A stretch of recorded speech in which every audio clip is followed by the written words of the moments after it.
New Yorkers weighing in on the historic trial. Watch this.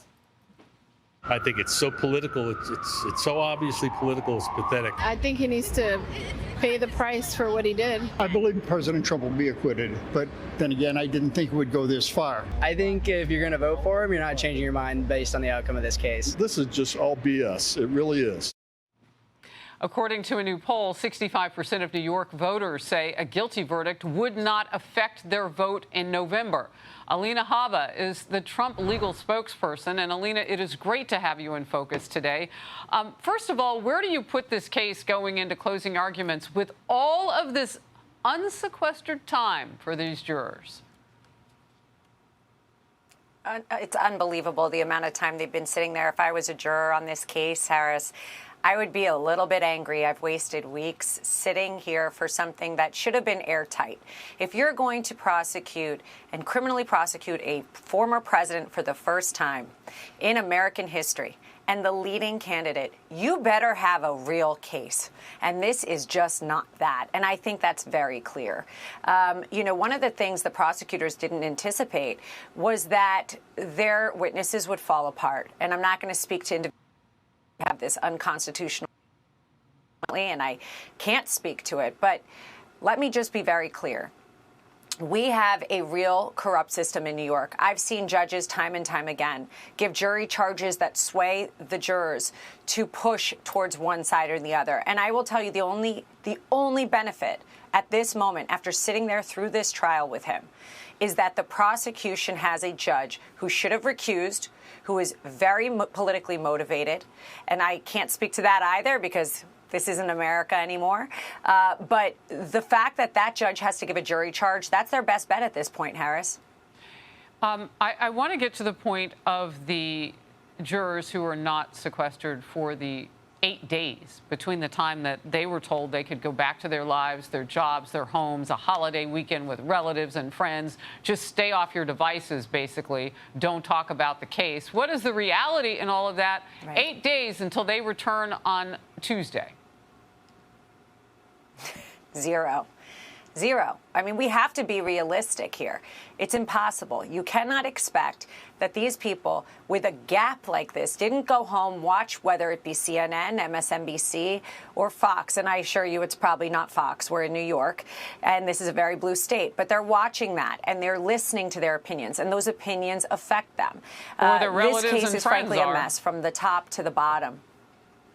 Yeah, I mean, I guess my main concern, I'm prayerful that the jury will do exactly what it's tasked to do and to keep some of that out. But they're around people who aren't keeping it out because everybody's got a cell phone. So, I mean, it's right there in your hands. So my question would be just about this whole situation. It's a man who used to be president, who could be president again in just a few months. Why wouldn't you sequester the jury? Yeah, I agree with you. It is probably the single most historic case we've ever seen in this country. And to not be clear on those things, to not have a fair jury charge, to not have a judge be particularly clean so that there was no chance of a mistrial or a reversal.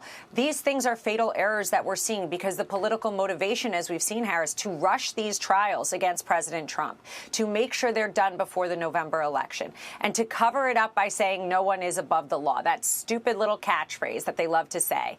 Well, that's not really your political motivation because Hunter Biden's above the law. Right. And we've seen it time and time again. House Republicans are threatening to refer Hunter Biden to the Justice Department for lying to Congress. The Ways and Means Committee voted yesterday, Alina, to release documents from his February deposition. Republican lawmakers say those documents prove the president's son, Hunter Biden, lied at least 3 times under oath. Democrats say the effort is political. The only defense that at the time, as I recall, when Hunter Biden and his team came up here, was that the IRS whistleblowers, and this is the Democrats' position as well, is that the IRS whistleblowers were somehow against the Biden family. And what they're trying to say is our credibility shouldn't be questioned. Here's the evidence. It does not surprise me that they want to continue to drag out the wild goose chase of the Biden impeachment investigation. He lied under oath. How is that a wild goose chase? We have testimony that the president himself was the top, was the boss man, whatever the term was. We've seen checks. Just because you use 17 shell companies doesn't mean you're not part of the corruption and fraud. We have no time for this in politics. And instead, they're going after Trump for a books and records keeping violation that he didn't even do. He was in the White House, and trying to make it criminal when it's at best a misdemeanor. You know who did a worse crime? A higher class crime? Hunter Biden. And then to lie to Congress. But there is people above the law in this country. It is anybody who's a Democrat, anybody who's part of this regime, and they're not treated the same. So I really hope they hold his feet to the fire. I hope that they make him accountable. It doesn't matter if you're the president's son.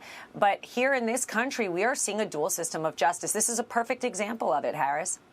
Well, and what you're talking about, too, has national security implications because his father was vice president as some of the crimes that he's accused of committing, Hunter Biden, were taking place. And whether or not that would make his dad vulnerable to extortion or anything out of embarrassment. Alina Habba, thank you so much. Hey, everyone. I'm Emily Campagno. Catch me and my co-hosts Harris Faulkner and Kaylee McEnany on Outnumbered every weekday at 12 p.m. Eastern, or set your DVR.